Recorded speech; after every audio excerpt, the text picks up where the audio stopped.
이 시간 말씀과 믿음이라는 제목으로 말씀을 전하겠습니다.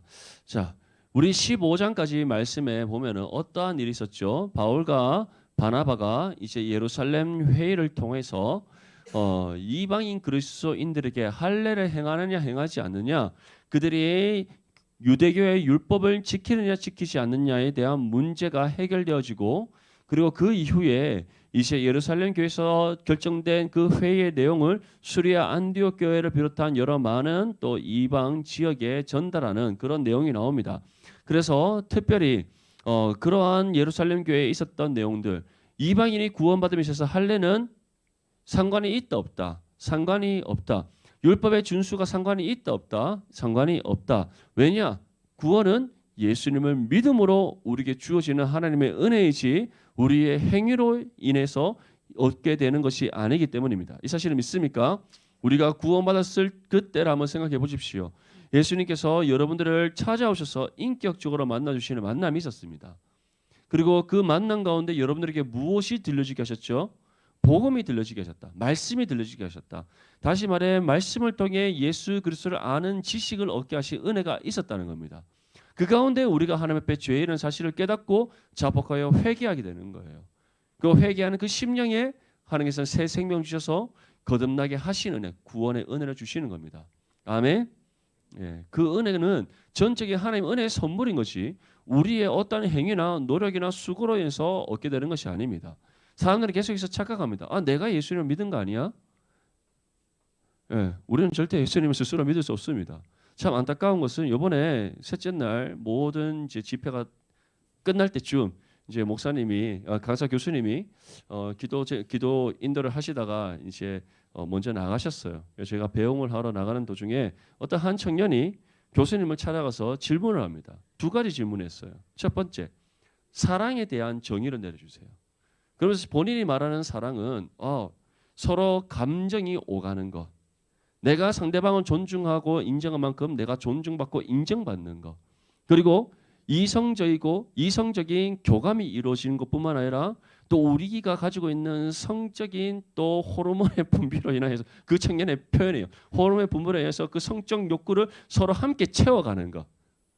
자기는 그것이 사랑이라고 생각한대요. 근데 다른 청년들이 하나님 사랑 얘기하는데 자기가 생각하는 그 사랑의 정의로 생각해서 하나님의 사랑을 생각했을 때 그 사랑이 뭔지 모르겠다고 얘기하는 거예요. 만약에 저한테 그 질문을 했으면 그 청년은 어떻게 됐을까요? 상상은 여러분들이 맡기겠습니다. 하지만 인격이 저보다 탁월하신 교수님께서는 정말 좋은 질문을 했다. 그게 왜 좋은 질문인지 모르겠는데 좋은 질문을 했다면서 다시 우리가 사랑이라는 그 단어의 의미부터 생각해 보시다면서 막 얘기를 하시는 거예요. 저는 그리고 두 번째 질문, 그런데 그 청년이 이해를 못해요. 왜냐? 교수님은 인간에서부터 시작되는 사랑을 생각해서는 안 되고 성경이 먼저 하나님의 사랑에 대해서 어떻게 정의하는지 우리가 한번 생각을 해봅시다. 요한일서 4장 말씀을 한번 읽어보세요 하면서 우리 지난주에 나눴던 그 말씀을 이제 인용을 하시더라고요. 그 교수님께서 하셨던 말의 정의는 그겁니다. 사랑은 위로부터 주어지는 겁니다. 하나님으로부터 주어지는 거예요. 다시 말해 그 청년은 이렇게 얘기하시는 거예요. 당신이 하나님의 사랑이 무엇인지 모르겠다. 정의를 못 내리겠다. 이해가 되지 않는다. 그리고 자신이 생각하는 사랑은 이러한 것이다. 그것은 곧 무엇을 경험하지 못한 겁니까? 하나님의 사랑을 경험하지 못한 거예요. 그리고 또 하나 또 묻습니다. 저는 자유의지는 없다고 생각합니다. 교수님이 질문했어요. 왜 자유의지가 없다고 생각하느냐? 모든 것을 하나님이 다 창세전부터 정해놓으셨으면 그 정해진 대로 다 살아갈 것인데 저의 수고와 노력이 무슨 필요가 있습니까? 얘기를 해요. 그래서 교수님이 지금 반대로 질문했습니다. 본인이 수련회 온 것 본인의 선택과 결정이지 않습니까?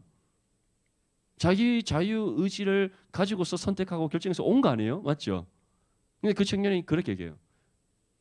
그건 잘 모르겠대요. 와보니까 자기의 선택과 결정으로 오게 된 결과인 거지 그 이전의 과정 속에서는 모르겠다라고 얘기를 해요. 그래서 저는 그 말을 듣는 순간 제 옆에 있던 한 목사님을 찾아봤습니다. 그 목사님이 두 손 공손히 모으고 고개를 숙이고 얼굴이 홍다문처럼 빨개져서 어쩔 줄 몰라 계셨어요. 그런데 그 청년이 왜 그렇게 말을 할까요? 정말 자기가 자유의지가 없다고 생각해서 아니에요. 성경이 우리에게 말씀하는 하나님의 계획과 예정을 부정하는 겁니다. 그렇게 산다면 우리 인생의 목적이 무엇이고 의미가 뭐가 있겠습니까? 왜냐하면 그 청년이 그 말을 하기 전에 했던 말이 있어요.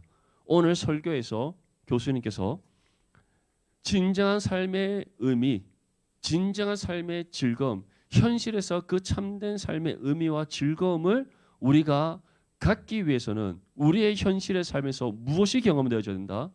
하나님의 은혜와 사랑이 경험되어야 된다. 첫째 날부터 말씀하셨던 그 복음에서부터 시작되는 그 말씀들이 우리의 삶 가운데 경험되어져서 하나님을 우리가 만나고, 그래서 우리에게 무엇이 마지막에 뭐겠어요? 고통 속에서 예수 그리스도를 통해 관통되는 십자가의 은혜와 사랑이 우리에게 있지 않고서는 우리의 삶의 참된 의미와 즐거움을 우리가 회복할 수 없다고 얘기했어요. 그게 그 청년은 받아들여지지가 않는 겁니다. 왜 그럴까요? 수리아 안디옥 교회에서 있었던 사건처럼 내 삶에 있어서 주체가 누구기 때문에? 자기 자신이기 때문에 그런 겁니다. 수리아 안디옥 교회에서 그 다른 지방에서 온 그 유대교에 속한 유대인들이 왜 할례를 지키고 율법을 준수하라고 얘기했습니까? 모든 삶의 주체가 누구이기 때문에? 우리이기 때문에. 내가 구원을 이루는 것이 하나님부터 주어지는 것이라고 생각하지 않았기 때문에, 내가 할례를 난지 8일 만에 할례를 받고 내가 열심을 다해 율법에 준수를 해야만 내가 구원받는다고 생각하지, 예수 그리스도를 믿음으로 하나님으로부터 주어지는 은혜의 선물이라고 그들은 믿지 않았기 때문이에요. 그런데 이제 예루살렘 교회에서는 어떻게 규정을 내립니까? 아니야. 오직 누구든지 복음을 들음으로 믿음을 얻어 구원받는 거야. 이방인이든 유대인이든 할례인이든 또는 유대인이든 상관없이 어느 누구든지 모든 시대와 민족과 나라를 뛰어넘어 모든 사람에게는 오직 믿음이 있어야만 구원받는다. 그것이 우리에게 전하는 복음입니다. 그런데 이것이 복음인 이유, 복된 소식인 이유가 무엇이죠? 이 믿음이 스스로 갖는 것이 아니라 누가 우리에게 주신 것이기 때문에, 하나님께서 우리에게 주신 것이기 때문이다. 이 사실을 믿습니까? 이 믿음 가운데 정말 주님께서 우리에게 주신 은혜대로 살아감으로써 삶의 참된 그리스도인으로서의 참된 삶의 의미와 기쁨을 누리는 저와 여러분들이 수 있기를 간절히 소망합니다. 자, 이 일 이후에 이제 열심히 사역을 하다가 2차 선교 사역을 떠나려고 합니다. 그때 이제 바울과 바나바가 심히 다투었더라. 이것은 곧 정말 서로 물어뜯어 죽일 만큼 심하게 싸웠다는 거예요. 무엇 때문에 싸웠죠? 마가 요한을 2차 선교 사역에 데리고 가느냐 데리고 가지 않느냐의 문제로 싸웠어요.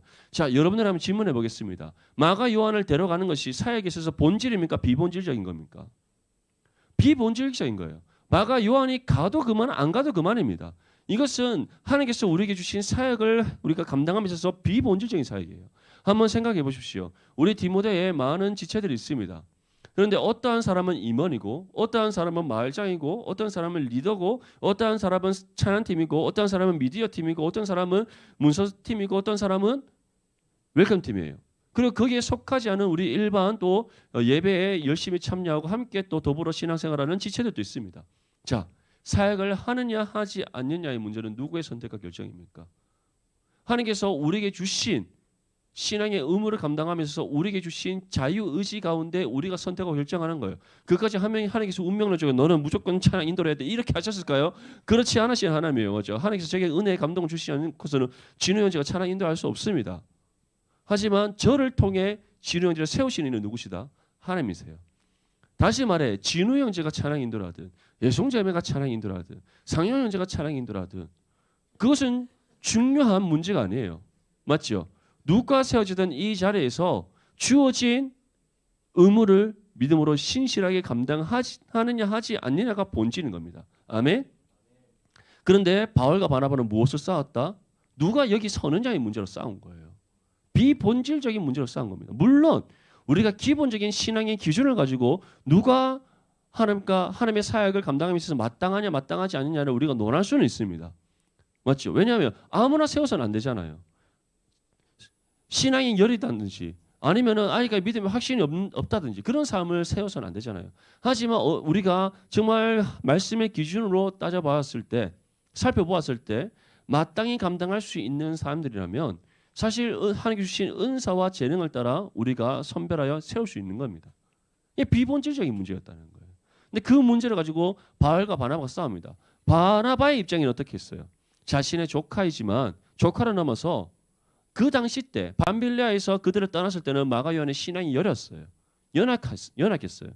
그 선교 사역을 감당하기에는 나이도 어렸어요. 바울과 바나바와 같이 신앙이 연수가 높거나 신앙적으로 성숙하거나 바나바처럼 모든 그리스도인들에게 정말 성령 충만하고 착한 사람에게 인정받는 그럴 만한 신앙의 그리스도를 향한 그 신앙이 장성한 분량에 이른 사람이 아니었다는 거예요. 저나 여러분이나 누구든지 마가 요한처럼 내 육신의 어려움을 통해서 힘듦을 있어서 사역의 자리에서 떠날 수 있다라는 거예요. 바나바는 하지만 다시금 기회를 주자. 이제 시간이 어느 정도 흘렀고 마가 요한이 예루살렘에 돌아가서 그 사도들로부터 말씀의 가르침을 받으며 그가 신앙적으로 어느 정도 성숙했을 것이니 이를 데려가자. 바울은 무엇에 집착합니까? 기회를 주느냐 주지 않느냐의 문제가 아니라 밤빌리아에서 자기를 떠나버린 것에 대해서 집착했던 거예요. 바울은 문제는 거기 있었던 겁니다. 바울은 밤빌리아에서 자기들을 버려두고 떠났던 마가 요한을 나는 결코 어떻게 할 수 없다? 용납할 수 없다는 거예요. 그러면 실질적으로 바나바와 바울의 둘의 관계에서 누가 잘못된 겁니까? 실질적으로 바울이 잘못된 것이죠. 하지만 결과적으로는 그럼에도 불구하고 하나님께서는 이 문제에 있어서 바울에게 순종하지 않은 바나바에게 책임을 물으셨다는 거예요. 그 증거가 무엇입니까? 이 이후로부터 누가 등장하지 않는다? 바나바가 등장하지 않는다. 비본질적인 문제로 싸운 것 자체는 잘못된 겁니다. 그리고 바울이 이전에 가고 있었던 한 사건으로 그 마가 요한에 대해서 계속 똑같은 평가를 내린 것 또한 바울의 잘못이에요. 하지만 그럼에도 불구하고 질서의 하나님이시기 때문에 바울에게 사도에 대한 사도로서의 권한을 주셨고 그 권한에 집사인 바나바가 순종하는 것은 하나님께서 세우신 영적인 질서였어요. 그런데 바나바가 심히 다투어 마가 요한을 데리고 혼자 떠나버렸어요. 구브로 섬으로. 결과적으로는 그 책임을 누구에게 물으셨다? 바나바에게 물으셨다. 하지만 이 사건을 통해서 우리에게는 하나님께 두 가지 교훈을 주시는 겁니다. 먼저는 리더에 서 있는 사람에게 주시는 교훈이에요. 비본질적인 문제를 본질적인 문제로 바꾸지 말라는 겁니다. 이전에 우리가 한 몸이는 지체의 어떠한 실수에 대해서 그 실수를 그 사람에게 똑같은 평가의 잣대로 들이대서는 안 된다는 겁니다. 그거는 주님께서 우리에게 주신 사랑의 본질과 반대되기 때문이에요. 그것을 먼저 우리에게 주는 겁니다. 그래서 예수님께서 무엇을 말씀하셨습니까? 내가 너에게 준 사랑은 원수를 사랑해야 되는 사랑이다. 왜냐? 하나님과 원수된 우리를 사랑하신 예수님이시기 때문이에요. 그 원수된 우리를 구원하시기 위해 우리 죄를 대신 짊어지시고 십자가 죽음을 감당하신 예수님이시기 때문입니다. 이 사실을 믿습니까? 그렇기 때문에 우리는 비본질을 본질로 바꿔서는 안 되고 비본질적인 문제를 가지고 한 사람을 매도해서는 안 되는 겁니다. 사랑하되 끝까지 사랑하고 긍휼히 여기되 끝까지 긍휼히 여기고 허다한 허물을 우리가 덮어줄 수 있는 그리스도의 사랑이 우리 공동체 안에 실천될 수 있기를 간절히 소망합니다. 두 번째 우리에게 주는 교훈은 뭐예요? 순종하라는 겁니다. 리더가 부족하다 할지라도 자기와 생각과 다른 결정을 내린다 할지라도 질서의 하나님이심을 우리가 기억하면서 순종할 수 있어야 된다. 바나바에게는 결국 무엇이 없었던 거예요? 순종이 없었던 것이죠. 이 순간에 이전까지는 바울의 사역에 순종하며 적극적으로 동역하며 돕다가 이 문제에 자신의 고집을 피웠어요. 끝까지 순종하지 아니하고 오히려 자신의 결정대로 행해버렸어요. 그 결과에 대해서 하나님께서 어떻게 하셨다? 책임을 묻게 하셨다. 하지만 이후에 이제 바울도 성숙해지고 더 성숙해지고 더 그리스도와 온전히 연합을 이루고 바나바도 더욱더 그리스도와 온전히 연합을 이루고 그리고 마가 요한 또 그의 신앙이 그리스도의 장성한 분량이 이르렀을 때는 어떻게 했습니까? 서로가 서로에게 그가 나에게 오는 것이 나에게 유익이라. 정말 아름다운 모습이지 않습니까? 그 모습이 우리가 이후에 이루어질 모습이 아니라 지금 이 시간부터 일어나야 될 우리의 신앙의 모습인 줄 믿습니다. 이제 바울은 실라를 데리고 이제 또 길을 떠납니다.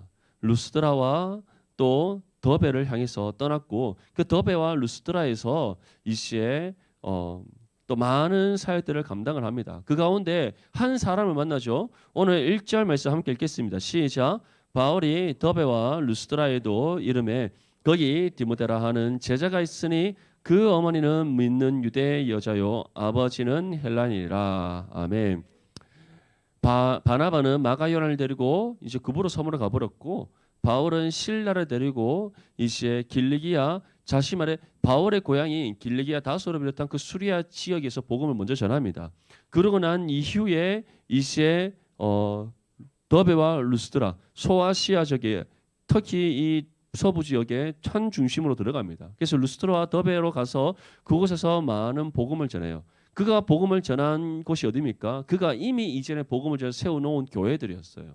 그 교회들을 돌아보면서 다시금 복음을 전한 이유는 그들로 하여금 더욱더 예수 그리스도를 믿는 믿음 가운데 굳건하게 서도록 하기 위해서였어요. 그런데 거기서 누구를 만납니까? 디모데라는 한 청년을 만나더라. 그가 누구라고 우리에게 소개를 하고 있죠. 어머니는 유대인이고 아버지는 헬라인입니다. 그런데 디모데의 어머니에 대해서 어떻게 표현을 하고 있습니까? 믿는 유대 여자라. 이 믿는다는 것은 예수 그리스도를 믿는 믿음 가운데 신실한 신앙의 삶을 살아가고 있던 한 유대인이었다는 것을 뜻해요.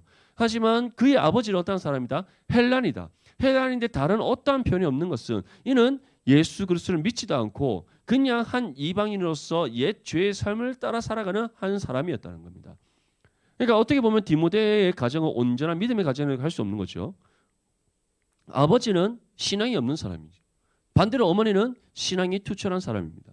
근데 그러한 부모 사이에서 태어난 디모데인데 이 디모데는 그 교회에서 어떠한 인정을 받았다? 2절 말씀에 보면 디모데는 루스드라와 이고니온에 있는 형제들에게 칭찬받는 자였다. 여기서 형제들에게 칭찬받는다는 것은 한 교회 공동체 안에서 정말 디모데는 신실한 믿음의 청년이고 누구보다 신앙에 본을 내리는 사람이며 참된 그리스도인이다라고 인정받는 사람이었다는 겁니다. 사랑하는 디모데 지체들, 여러분들 한 사람 한 사람이 우리 넘치는 교회 안에서 칭찬받는 믿음의 청년들이 될 수 있기를 바랍니다.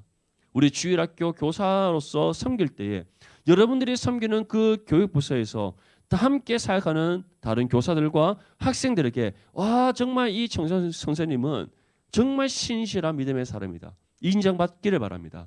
그리고 우리 교회 모든 공동체 곳곳에서 여러분들을 바라볼 때마다 웃 어른과 또한 우리 많은 또 교회 성도들로부터 아 정말 우리 디모데 청년들은 신실한 그리스도인이다 칭찬받을 수 있기를 간절히 소망합니다.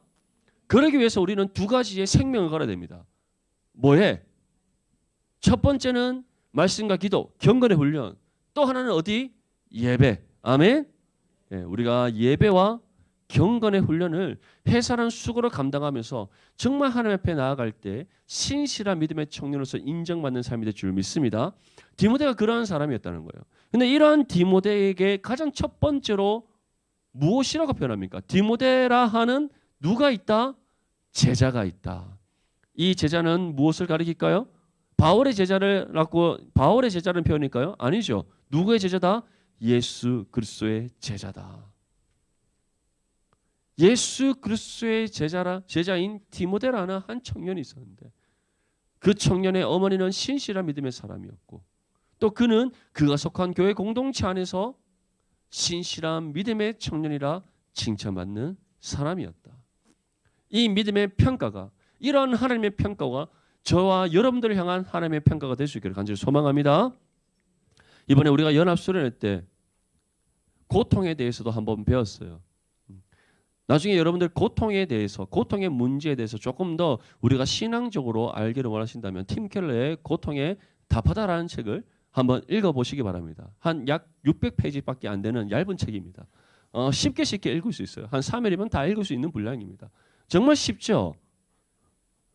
아닙니까? 특별히 우리 그 간호 쪽에 근무하시는 청년들은 꼭 한번 읽어보면 좋을 것 같아요. 왜냐하면 여러분들의 혹시 아파본 적이 있습니까? 아파본 적이 있어요? 없어요? 지금이 아파요. 목사님, 여러분들이 전혀 믿기지 않겠지만 목사님이 원래 한 초등학교 한 4학년 때까지 정말 많이 아팠어요. 몸이 아주 허약한 아이였습니다.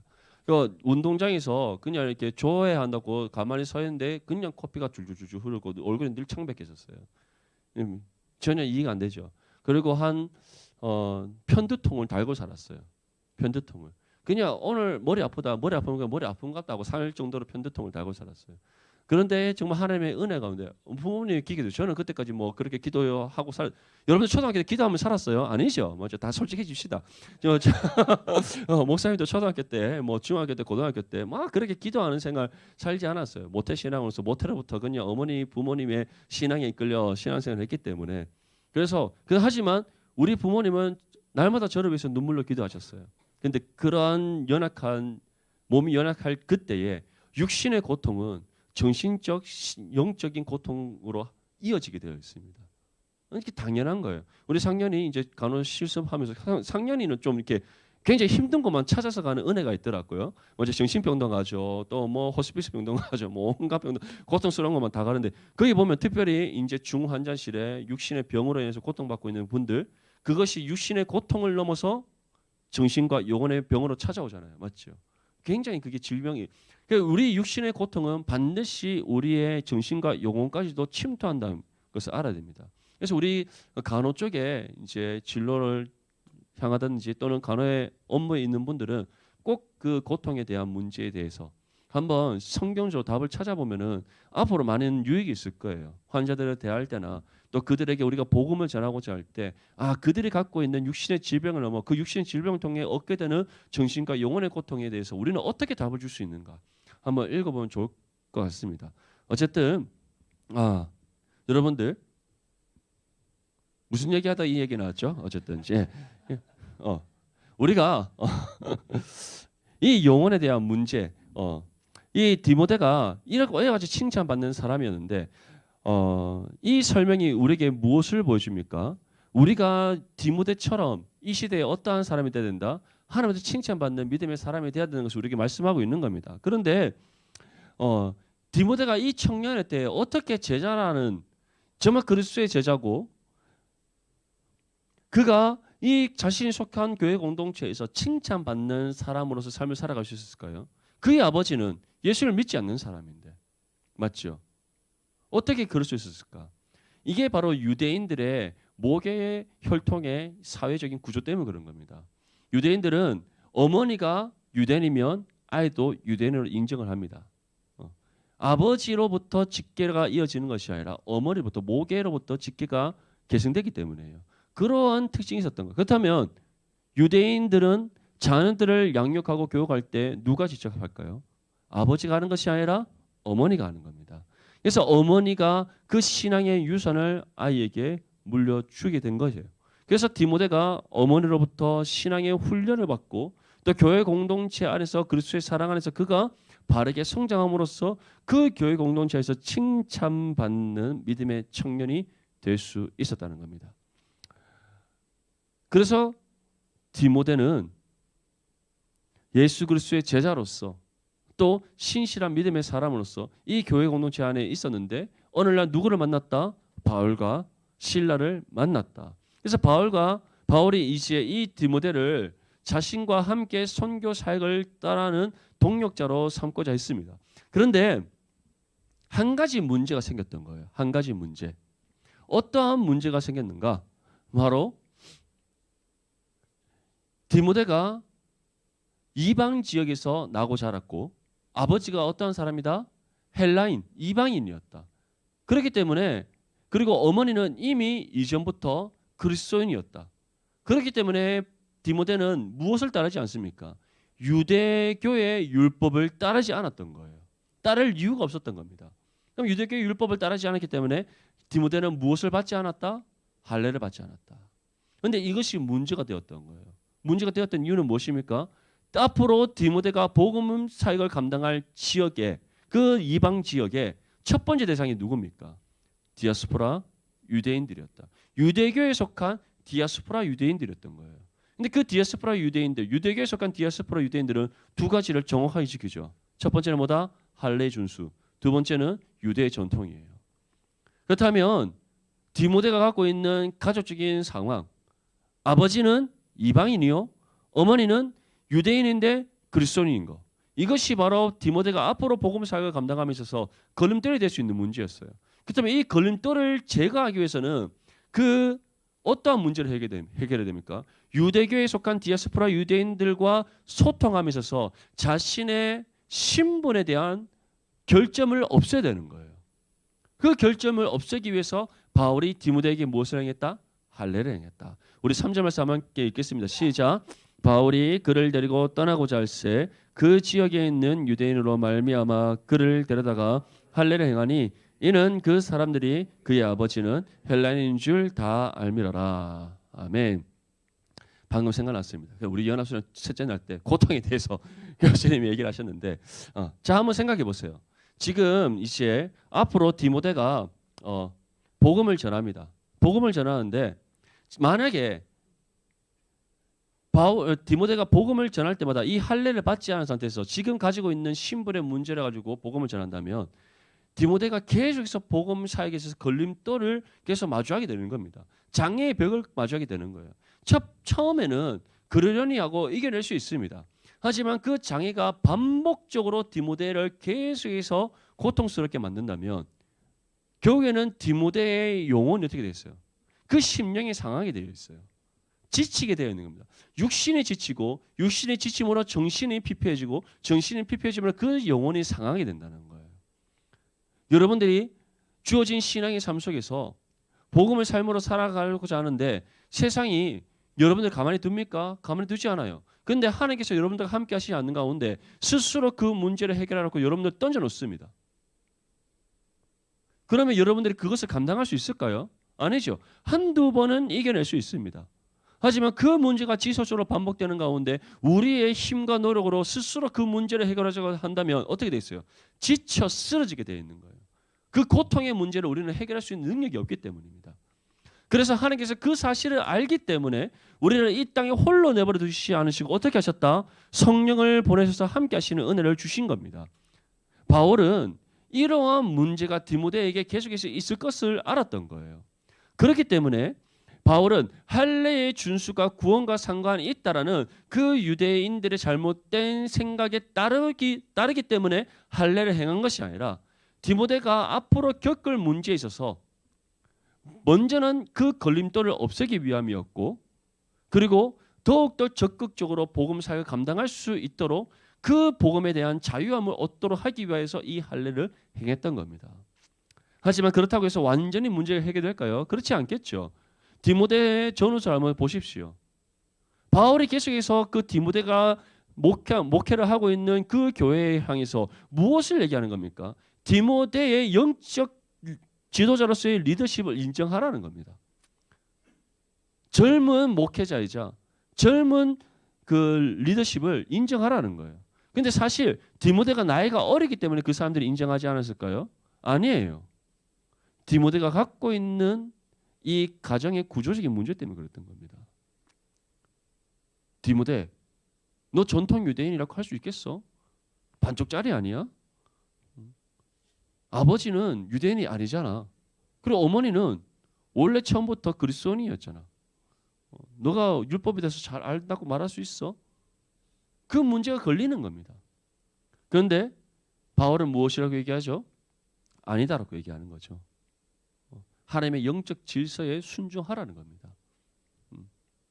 그래서 그 순종함에 있어서 무엇을 대비해서 보여주죠? 가정에서 아내와 남편의 관계, 부모와 자녀의 관계를 통해서 하나님, 우리의 영원하신 하나님 하나님과 주의 신부된 우리의 관계, 그리고 우리의 영적 아버지 되시는 하나님과 그의 자녀된 우리의 관계를 그 육신의 가정의 관계를 통해서 계속해서 설명을 하는 겁니다. 그리고 모든 성경은 어떻게 한다? 우리를 의롭게 하고 바르게 하고 교육하기에 유익하다. 그것은 곧 디모데의 입술을 통해 하나님의 말씀이 선포되고 또 디모데를 통해 너희들에게 전해지는 그 말씀에 순종하라는 거예요. 사랑하는 디모데 지체들, 우리가 이 땅에 살아갈 때는 어떻게 보면 우리는 디모데와 같은 존재입니다. 육신적으로는 다른 세상의 사람들과 똑같은 육신의 부모를 두고 있는 사람이에요. 하지만 영적인 관계에서는 하나님께서 우리의 영원한 아버지가 되십니다. 이 사실을 믿습니까? 세상에서 볼 때는 우리가 이질적인 신분을 가지고 있는 거예요. 이해되지 않는 신분을 가진 존재로 살아가는 겁니다. 그리고 그들은 계속해서 우리에게 어떠한 걸림돌을 주죠. 너나 나나 다를 바가 뭐가 있니? 똑같이 호흡하며 살아가고 똑같은 육신의 몸을 입고 있고 똑같이 공부하고 똑같이 직장 가지고 똑같이 똑같은 음식을 먹고 살아가는데 똑같은 문화와 환경 속에 살아가는데 너와 나가 다른 바가 뭔데? 또 다른 한 가지 문제를 걸고 넘어집니다. 너가 나보다 잘난 것이 뭔데? 맞죠? 특별히 세상에서 공중권세 잡은 자 같은 사람들, 세상에 권력 있는 사람들, 명예 있는 사람들, 재산 있는 사람들, 그들이 평민과 같은 우리를 바라볼 때 말하잖아요. 너가 나를 설득할 수 있는 요소가 무엇인데? 말을 한다는 겁니다. 그럴 때 우리는 무엇이랄까 무엇을 통해서 그들과 구별되며 나타낼 수 있을까요? 그들과 똑같은 방식으로 구별되며 나타낼 수 있을까요? 그렇지 않다라는 거예요.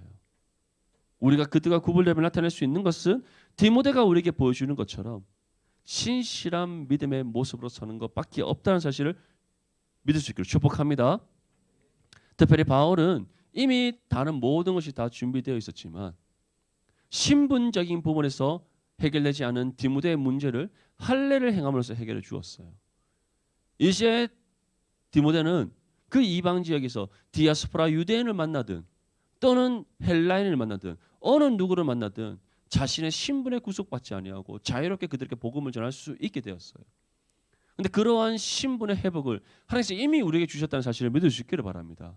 세상 속에서 다른 누군가는 우리에게 이와 같이 비교할 수 있고 우리에게 어떠한 자격을 물을 수 있지만 하나님 앞에서 우리는 이미 자유함을 얻은 하나님의 자녀되었다는 사실을 믿을 수 있기를 바랍니다. 그러한 믿음의 자유함 가운데 주어진 신앙의 삶을 힘써 살아갈 수 있기를 간절히 소망합니다. 우리 4절과 5절 말씀 함께 읽겠습니다. 시작.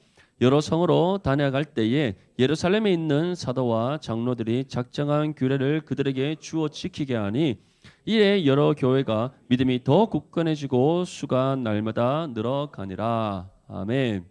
우리가 수련의 마지막 날에 고통에 대한 문제에 대해서 함께 교수님과 말씀을 나눴었는데 여러분들 신앙의 삶은 고통이 반드시 수반되어지게 되어 있습니다. 예수님께서 감당하신 십자가의 죽음의 고통, 그 고통을 우리가 겪지 않고서는 먼저는 우리가 회개해야 하는 자리로 나아갈 수 없기 때문이고 그리고 우리가 이 땅 가운데 살아갈 때 주님께서 우리에게 무엇을 짊어지게 하시기 때문에 십자가를 짊어지시게 하기 때문에 그 십자가의 고통은 우리에게 반드시 수반되어지게 되어 있습니다. 하지만 주님께서 무엇이라고 말씀합니까? 우리가 지는 멍에가 아니라 주님께서 우리에게 주신 멍에는 어떻다? 가볍다. 왜입니까? 왜 그 이유가 무엇이에요? 그 십자가의 고통을 이미 누가 먼저 감당하셨기 때문에 주님께서 감당하셨기 때문에 또한 우리에게 자기 십자가를 지게 하셨지만 그 십자가를 우리 스스로 지는 것이 아니라 누가 함께 지어주시기 때문에 우리에게 성령께서 함께 지시기 때문에 결국 그 십자가의 그 책임과 의무와 그 고통은 누가 우리를 대신해서 감당하시는 겁니까? 주님께서 감당하시는 거예요. 그런데 우리는 그것을 감당하지 않으려고 합니다. 십자가를 통해 받는 은혜는 사모해요. 십자가를 통해 내가 얻는 은혜의 유익에 대해서는 관심을 기울입니다. 하지만 그 은혜를 통해 내가 져야 될 자기 십자가는 지지 않으려고 한다는 거예요. 왜 계속 말씀 읽으라고 강요하십니까? 왜 계속해서 기도하라고 합니까? 왜 계속 예배 자리에 나오라고 합니까? 왜 복음을 삶으로 살아내라고 합니까? 왜 복음 전하라고 합니까? 그런 질문을 쏟아낸다는 것 자체는 결국 여러분들이 무엇을 지기 싫어하는 겁니까? 자기 십자가를 주님께서 주시는 자기 십자가를 지지 않는 거예요. 그리스도인이라고 말하면서 성경 말씀을 읽지 않는다. 말이 됩니까? 그리스도인이라고 말하면서 기도하지 않는다. 말이 됩니까? 그리스도인이라고 말하면서 예배를 드리지 않는다. 그리스도인이라고 말하면서 복음을 삶으로 살아내기를 싫어한다. 그리스도인이라고 말하면서 복음 전하는 것을 거부한다. 그 사람을 그리스도인이라고 말할 수 있을까요? 없다라는 거예요. 교수님께서 인격적으로 저와 다르게 아주 탁월한 인격 가운데 아주 부드럽게 말씀하셨지만 근본적으로 얘기하는 것은 무엇입니까? 그리스도인에서 여러분들의 삶의 참 의미를 다시 재발견하고 여러분들이 그리스도인에서 하나님께 주시는 은혜의 즐거움과 기쁨을 다시 회복하기를 원합니까? 그렇다면 여러분들에게 주어진 자기 십자가를 지라는 거예요. 그것이 고통스럽다 할지라도 지라는 겁니다. 왜냐?